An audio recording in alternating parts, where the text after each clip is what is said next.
Hi guys, thought I'd make a video with Momo's cat beard. There you go. Because I thought I'd put up my thoughts about Infinity War. It's a way to stretch out content even more. If the camera's shaking, that's because I'm petting Momo. Yes, Momo. Oh, he's naughty. Hi, honey. But, yes, here are my thoughts. I went in with exceedingly low expectations, meaning I thought I was really gonna hate it.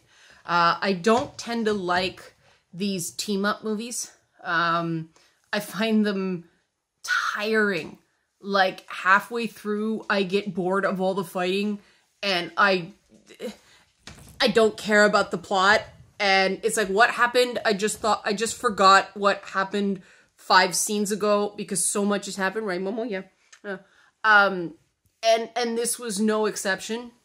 About halfway through, I kind of stopped caring. And I don't even remember it was nothing in particular that made me go just F this movie. Hello. Do you want to go? Okay, he's gonna go. But I just got exhausted. The action sequences are great, but there aren't the breathers that, you know, a standalone, an individual franchise movie has. And so I just end up tired. And so that's what I went into expecting. But I thought the first half, before I got worn out, was really good. Some of the jokes could have been better. The fight scenes, again, were great. The film has absolutely no emotional power for me. And this might be surprising to those of you who've seen it. I just didn't care about any of it. I sat there. It didn't grab me. It didn't make me immerse. It was like, well, that person's contract is up and this person doesn't want to do anymore and this person wants to go on to other things. And the ending was incredibly disingenuous because we know it's not permanent. And that makes me think, what's the point? What's the point of doing it? And I think that's why when the theater was over, when the movie was over and everybody's leaving out of the theater, it was like dead silence. I think everybody was just confused. The post-credit sequence, you don't introduce an obscure character in an obscure way and expect most people to get it. I got it, and it actually made me a bit worried. And I'm not going to say why. That's a video for another time. But highlights, Mark Ruffalo's great. Adds a dimension to the Hulk. Chris Hemsworth is really good. The Peter Dinklage part is Peter Dinklage. I mean, come on, you have to love it. Gamora finally gets some depth, though nowhere near long enough. And Drax is Drax. I mean, Drax the Destroyer is funny. Dave Bautista, I think, kind of steals the movie. Between Ruffalo, I never remember the kid who plays Spider-Man, but Tom Holland? Is that right? Yeah. But those three, for me, steal the movie. Just because their characters stay consistent. There were some clunker jokes with Drax, but he sold them. I think it's interesting that the guy who is not known first and foremost as an actor, Dave Bautista, ends up being one of the better actors. Some people just really embrace kind of action hero stuff, and he's definitely one of them. I liked Benedict Cumberbatch much more than I thought I would, which isn't saying much. I don't like Benedict Cumberbatch, but he sold me in this. There was one of the issues I have with Avengers movies, and let's face it, this was an Avengers movie. The issue I have with them is the writing does not stay true to character voice. And there are a couple moments with Doctor Strange that I felt that way. The same way I felt with Thor in one of the Avengers movies. I don't remember. But on the whole, I liked him better than I thought I would. He doesn't seem to be fighting the role anymore, which is nice. Captain America's Captain America. He's always very likable. Iron Man is... I'm so tired of Iron Man. I hate to say it because I know he was like the guy that was sort of the movie that started it all. Some would say it's Spider-Man, but that's not actually a Marvel film. But, man, I'm just tired of him. He's great with Peter Parker, but I don't care anymore. And he's overused, I think, because directors like working with Robert Downey Jr. as an actor. But he didn't annoy me anywhere near as much as Star-Lord did. Way overdone. I don't remember which Chris that is. It's not Chris Hemsworth. It's not Chris, oh God, what's the name of the guy who plays, I can't keep them straight. But the guy who plays Star-Lord, way overdone. Don't understand him in the first place. But Chris Pratt, that's his name, right? Right. Don't get the appeal, but way overdone. Rocket Raccoon's writing wasn't even so great, which disappointed me, although he did get a couple good scenes. The best moments were when they were broken up into smaller groups and, you know, sort of exploring the cosmos and interacting and quipping and having cool fight scenes. Those were the highlights, and the movie to me was much more of a collection of interesting moments than a cohesive film. The Black Panther stuff, it was all through the trailers, but the Black Panther stuff was just not that cool. I hate to say it, they didn't use Wakanda, and again, talking about it would be spoilers, but there are a lot of parts of the movie that just make no sense. And I wouldn't care about that. I liked Pacific Rim 2, which was all punching, no waiting.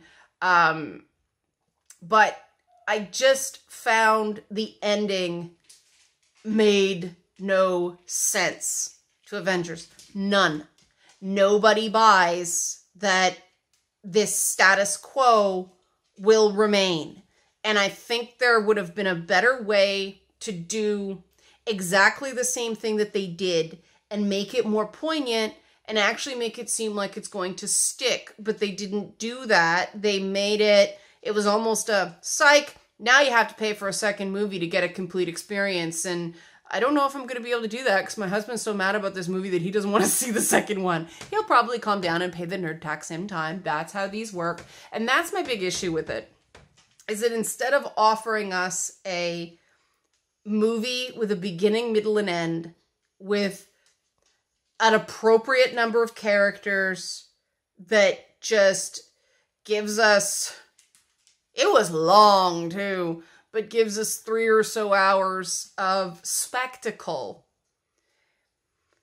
It tries to make a point, and in doing so, there's so much unintended potential political allegory, and that's why I'm really worried about what's coming next, because they're not following the comics. It's sort of a pastiche of three or four Thanos plot lines in the comics. They've sort of collapsed Adam Warlock and Doctor Strange, and you know, Captain Marvel's a woman now instead of the original male character. There's a few things like that. They've set up another part with a different character, and I can just see the resolution, if they stick to the comics at all, becoming this huge culture war fight. And that's the thing that I'm left bothered by more than anything. They're smart enough to not step in that. I think that, I don't know what they were thinking with this movie. This really seemed like a lot of people trying to put their stamp on something, and everybody thought they were making something really brilliant and ended up just like kind of a mess. And that I'm good with messes if they're fun messes. The minute you go dark, the minute you try to be dramatic and end up with a mess, that's a bigger miss. Because I think because it's harder to make people laugh than make people cry.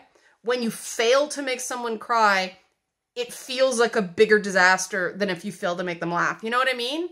Like, I don't know. You go for the big trick and fail. Everybody kind of respects that. But you try to bring high drama to something people go to see shooty, punchy.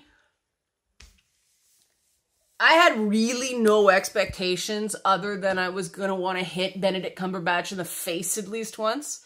And those expectations were met. The best part of the experience for me was the trailer for Deadpool 2. I'm actually really excited about the take on Domino they're doing in Deadpool 2. So that sort of tells you how the movie hit with me. If you like the movie, great. I think it's all about expectations and what you go to those movies to see.